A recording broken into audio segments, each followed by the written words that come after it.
Nisja e procedurës nga gjykata kushtetuese për të shqyrtuar kushtetueshmërinë e rritjes lineare të pensioneve shkaktoi debate të ashpra në kuvent mes opozitës dhe shumicës gjatë diskutimit të amendamenteve për propozim buxhetin e vitit 2026.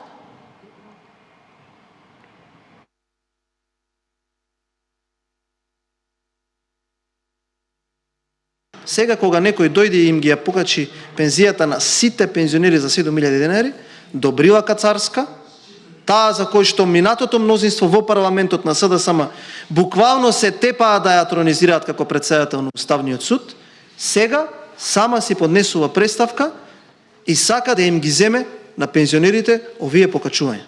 Почитувани пензионери, СДСМ преку Добрила Кацарска сака да ви го земе покачувањето на пензиите.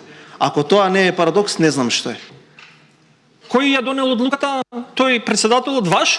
Па тој ја донел, вика дека треба да се преиспита уставноста на линеарното зголемување. Знаете зошто?